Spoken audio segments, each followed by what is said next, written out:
For me, the key for Devil's Backbone was to try to grab every quirk of the Gothic and translate it to a setting that was not familiar. One of the things I love about the Gothic is that it looks to the past. It's a romantic counter movement to the age of reason, so to speak. And as Goya said, when the reason sleeps, it produces monsters. ¿Vives aquí abajo?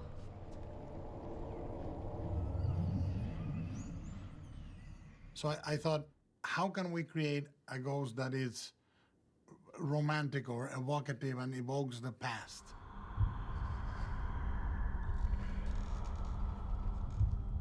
¿Quién eres?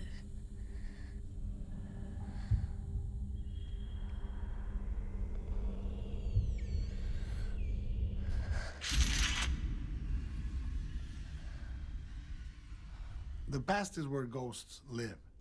My thinking was, it should look like a broken doll. It should look like a doll that was forgotten in an attic by a kid, sort of innocence broken. The ghost is metaphor for me. And the way to make it metaphoric is by treating it metaphorically with a broken doll porcelain face. For makeup, I sent DDT some of my old sketches from my notebooks that were done thinking of Santi earlier on. The blood plume flowing from the forehead. I said, we have to be surreal because otherwise the ghost is too real. It doesn't feel spiritual. What I wanted to make sure is that we were not showing a zombie, that we were not showing a living dead. And with DDT, if you see one of the earlier drawings of Santi, I literally said to them, too many cracks. It doesn't have enough humanity. So we argued, we would mail each other back and forth, and I would circle the cracks that were okay, circle the cracks that were not okay, draw on top of it, and little by little, we agreed upon a frequency, what I call a frequency of cracks. And then they broke the upper lip, and I said, no, no, no, break it like a porcelain. Don't be afraid to follow my drawing. Santi needed to be sort of singular. In Spanish, it's very close to santo, like a holy figure. And part of my rationale is that he should look a little bit like a baby Jesus. I wanted it to look like a religious icon, a little like a broken saint. I wanted him to have black eyes and just this lighter rim in the middle. So DDT created amazing scleral contact lenses for the apparition. And then one thing I added was tears of oxide, like the tears on a statue. I think that for a creature or a design to exist, you have to create an environment that sustains it. Throughout the movie, oxide is part of the language of the architecture. There are beams sustaining the patio that are tearing oxide. The bomb was tearing oxide. The pool at the bottom of the cellar is all oxidized and is rusty. Everything is rusty, and those tears of rust in the face of Santi made sense because they rhymed with something else in the movie. I wanted to make the whole progression of the character visible. I didn't want the ghost to have feet because in many accounts of a ghost, they don't have feet. They don't touch the ground. But I couldn't do it. We didn't have the money to float the kid. I didn't have the time to put a wire system, none of that. So I thought, well, if he's gonna have feet, I'm gonna make a close-up and I'm gonna use the wet footprints in the tile as part of the haunting. And all these things started to play in the design of the ghost. Montse and David are both incredible sculptors. They are fantastic, and they captured the displacement of the broken pieces. And then we started locking into a paint pattern. In order for the rust not to stand out, we put a little bit of yellow in the highlights of the white, and then we put a little bit of green underneath that. It's incredibly layered. One element that was important in a movie that had so few colors, it was the decision to make his skin be very boldly white, like porcelain, and to achieve the perfect balance of white. In a movie that is art directed towards the sepias, for example, or the gold, white is gonna always have a tinge of yellow. In a movie that is art directed to go towards the blues, white is going to be like a blue-white. And with Santi, to art direct and construct that white was very bold and very difficult to makeup and to cinematography, because to light a face like that is already a stop or more above the face of whoever is next to it. It required a lot of ingenuity to make a combination of colors in the face that allowed the illusion to be of broken porcelain under any colored light. And white is perfect for Santi because the absence of life and the absence of color go hand in hand. So the perfect color for a ghost is logically white.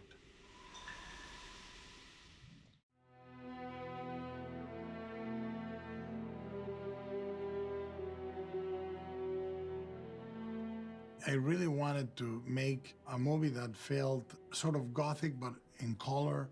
So the only inspiration I could have was Mario Bava, Mario Bava, who has these super saturated colors that have always influenced me. And the only thing is to code those colors. When do you show what? I knew, for example, I didn't want red in the movie because I wanted the blood to be really important. If you put red, it's taking away from the importance of the blood.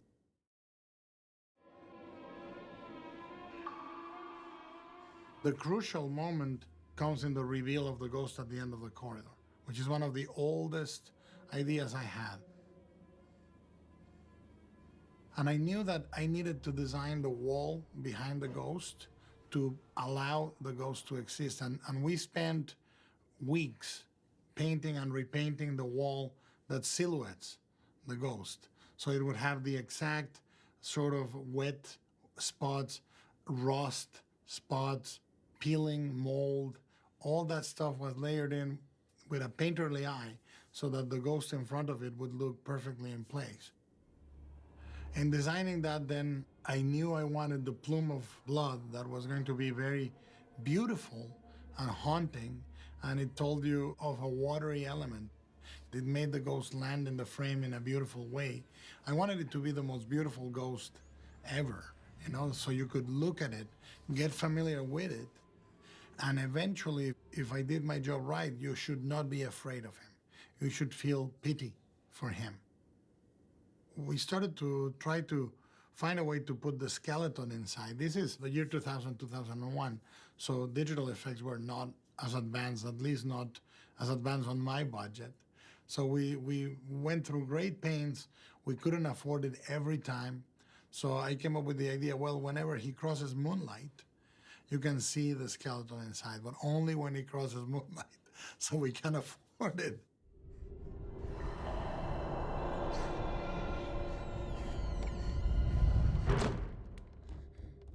When you design something, the hardest and first thing you need to capture is the silhouette. You can see it's the silhouette of a kid because the head is already bigger. It's not proportioned to the body. But that makes it really delicate to add a wig or a piece of prosthetic, because prosthetics always augment the size of the face and the head on any adult or kid, especially when you take into account that part of his forehead, a few of the pieces are collapsed inwards. The breakage of the porcelain is not even. And if you dress them with clothes that bulk up here, the silhouette becomes confusing. So we made sure with the wardrobe designer that the silhouette of the kid was clean. Same with the haircut. If you see all my early drawings of Santi, he had a crew cut. I really wanted the kids to have a crew cut, but it was too expensive to generate that many lace wigs. So what we did is we just generated a simpler haircut. In Mexico, it's like a bowl cut because you put a bowl and you take everything that is not in the bowl. And that was the cut we gave him, which was the cut that he would have gotten anyway during the Spanish Civil War, during that period.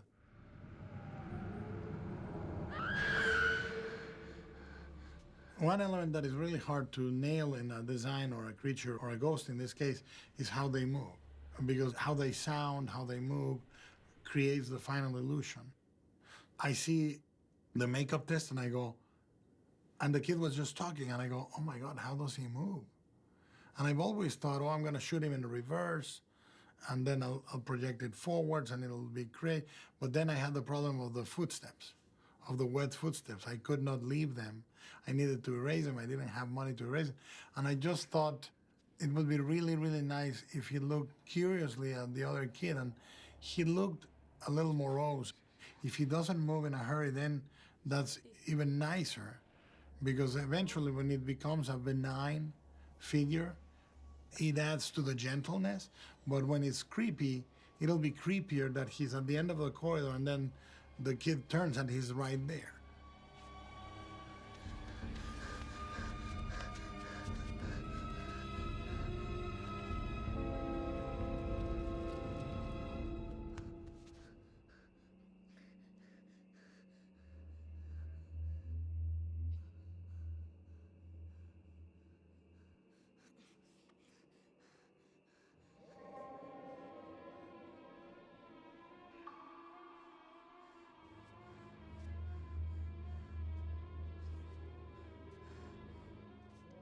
When he moves, there's a sound of liquid, very, very subtle, like it's moving in liquid, but it's very, very subtle. ¿Qué quieres? And we use the program to create the particles floating around Santi to get the feeling of underwater again, very subtle.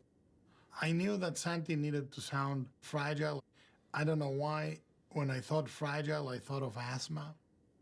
At the end of the shoot, I got sick. So I ended up getting really congested. I do all his lines when my throat was congested.